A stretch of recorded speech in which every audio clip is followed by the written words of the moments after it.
Cilindro STS de 5 pernos, yo creía que era de 10. Voy a intentar su apertura.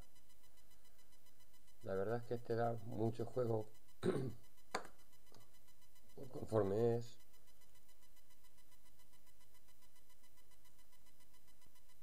Ahora os enseñaré la llave, porque se nota muy bien cuando se colocan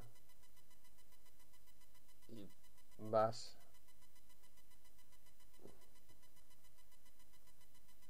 haciendo la tensión y sabes que vas bien. Ahí lo tenemos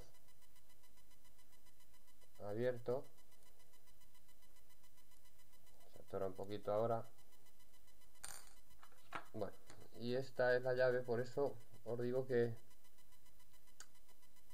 creía que tenía 10 pernos y es de 5 solo. Gunter me corrigió bien. A ver si ahí veis, pone STS, pero es un ST5, creo que así me corrigió. Bueno, un saludo a todos y hasta el próximo vídeo.